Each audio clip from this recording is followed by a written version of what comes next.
Nissan Magnite starting price at 5.62 lakh only. For offers and test drive, visit the Orange Nissan Visakhapatnam.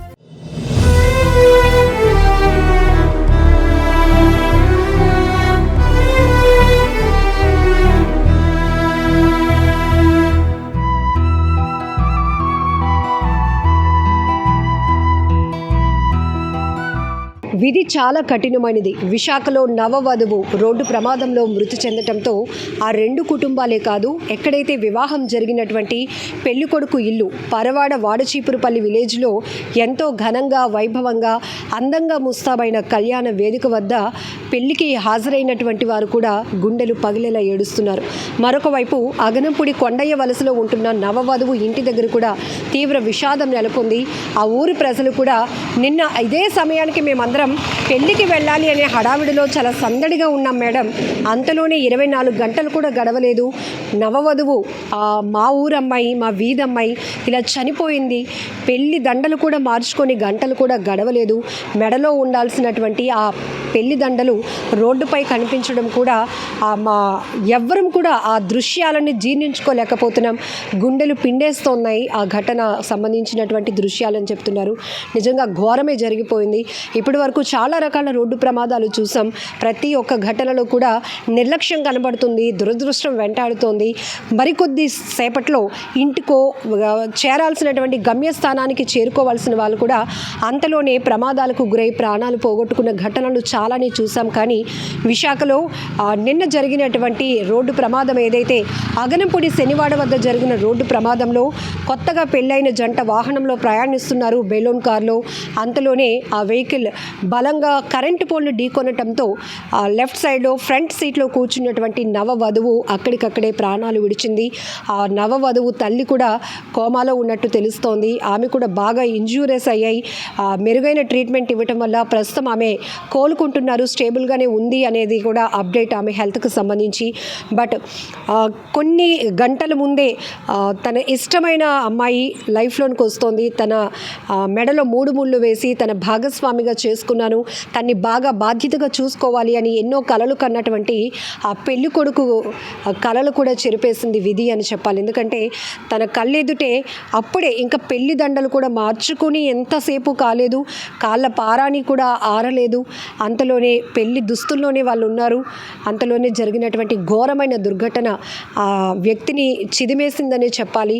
చాలా తీవ్రమైన రోదన, అతను ఏడుపు కావచ్చు. ఎందుకంటే అసలు ఎందుకు ఇలా ఒక కాలం మా పట్ల ఎందుకు ఇంత కఠినంగా వ్యవహరించింది, ఎందుకు ఇంత కఠినమైన పరీక్ష పెట్టింది, ఎందుకు మమ్మల్ని ఇంత వేదనలోనికి నెట్టేసింది అంటూ అతను రోధించిన తీరు కూడా ప్రతి ఒక్కరిని తీవ్రంగా మనసుని కలిచివేసినటువంటి దృశ్యాలని చెప్పాలి.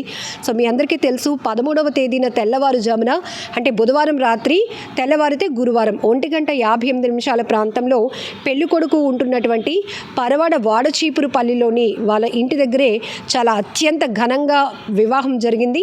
ఆ తర్వాత అదే ఊరు కాబట్టి వాళ్ళ ఇంట్లో అడుగు పెట్టి వచ్చిన తర్వాత పంతులు గారు చెప్పారంటే తెల్లవారే మీకు చెప్పినటువంటి ముహూర్తం ప్రకారం మీ అమ్మగారి ఇంట్లో కూడా అడుగు పెట్టేసి వచ్చేయండి అమ్మా అని. సో ఆ క్రమంలోనే అత్తారింట్లో అడుగు పెట్టి అమ్మగారి ఇంటికి అడుగు పెట్టడానికి వెళ్తున్న క్రమంలోనే జస్ట్ అమ్మగారింటికి 2 కిలోమీటర్ల దూరంలో వీళ్ళు ఇంకా ప్రయాణం కొనసాగుతోంది. అంతలోనే జరిగినటువంటి ఈ ప్రమాదం వల్ల చాలా గట్టిగా ఒక కరెంటు పోల్ని ఢీకొనటం వల్ల వెహికల్లో ఉన్నటువంటి ఆ నవవధువు అక్కడికక్కడే చనిపోయింది. ఆమె మెడలో ఉండాల్సినటువంటి ఆ పెళ్లి దండలు, వరుడు వేసిన పెళ్లి దండలు రోడ్డు మీద ఎగిరిపడ్డాయి. చాలా ఘోరమైన దృశ్యాలు కనిపించాయి ఈ రోడ్డు ప్రమాదంలో.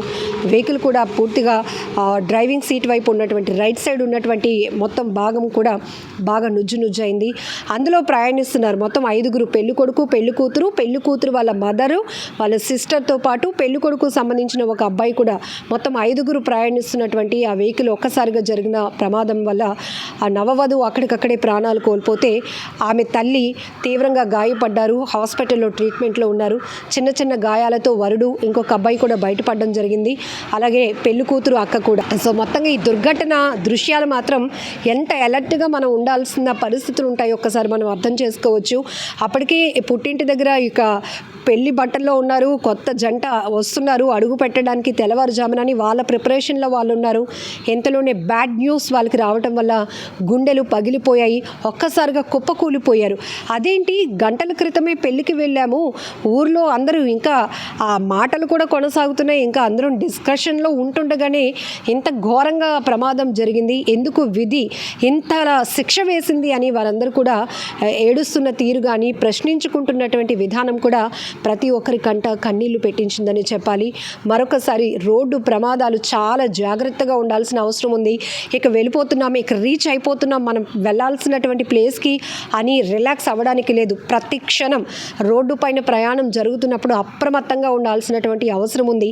మరి అక్కడ ప్రమాదానికి కారణం ఏంటంటే నిద్రమత్తు అనేది కూడా చెప్తా ఉన్నారు. ఎందుకంటే ఎర్లీ అవర్స్లో పెళ్లి జరగటం వల్ల అప్పటికే వాళ్ళకి నిద్రమత్తు వచ్చేసింది. బట్ అయినా కూడా పంతులు గారు చెప్పినటువంటి ముహూర్తానికి అక్కడ అడుగు పెట్టి రావాలి కాబట్టి వాళ్ళకి రెస్ట్ కూడా లేదు. పెళ్లి జరిగింది, పెళ్లి జరిగినాక అత్తారింట్లో అడుగు పెట్టారు, అక్కడి నుంచి అమ్మగారింట్లో అడుగు పెట్టడానికి వెళ్తుండగానే మరి ఓవర్లుక్లో చూసుకోలేదు, మరి ఏం జరిగిందో తెలియదు. కానీ వెళ్ళి కరెంట్ పోల్ని బలంగా ఢీకొట్టడం వల్ల ఆ బెలూన్ కార్ అనేది పూర్తిగా డ్యామేజ్ అవ్వటం, ఆ నవవధువు చనిపోవటం, ఈ ఘటన ప్రతి ఒక్కరిని, విన్న వాళ్ళని చూసిన వాళ్ళని ప్రతి ఒక్కరిని తీవ్రంగా కలిచివేసినటువంటి దృశ్యాలని చెప్పాలి.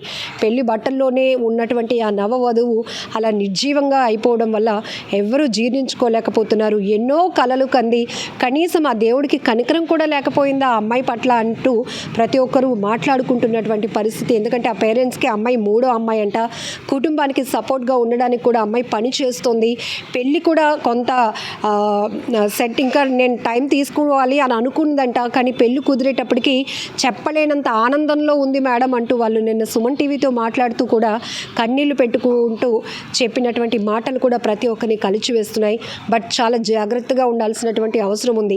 స్టీరింగ్ పట్టుకోవడం అంటే డ్రైవింగ్ చేసేయడం అనేది కాదు, ఒక బాధ్యత. వాళ్ళ ప్రాణాలతో పాటు ఆ వెహికల్లో ప్రయాణిస్తున్న వాళ్ళ ఆ ప్రాణాలు కూడా మీ చేతుల్లోనే ఉంటాయి కాబట్టి చాలా బాధ్యతగా ఉండాల్సినటువంటి అవసరం ఉంది. వేగం చాలా థ్రిల్గా ఉండొచ్చు, కానీ అది ఎంత ప్రమాదకరమైందంటే మనుషుల్ని కోల్పోయిన కుటుంబాలకు మాత్రమే తెలుస్తుంది ఆ ప్రాణాల విలువ.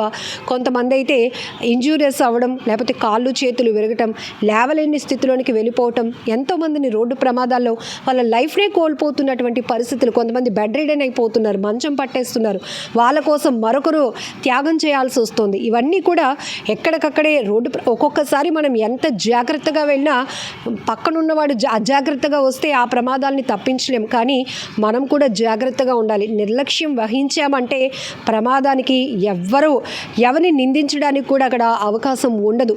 సో ఈ ఘటన నుంచి మనం చాలా విషయాలు తెలుసుకోవచ్చు. ఏది ఏమైనప్పటికీ కూడా ఒక రోడ్డు ప్రమాదంలో నవవధువు మృతితో 2 కుటుంబాల్లోనే కాదు, 2 ఊర్లలోనే కాదు, విశాఖలోని తీవ్ర విషాదాన్ని నింపినటువంటి ఘోరమైన దుర్ఘటనగా చెప్పాలి.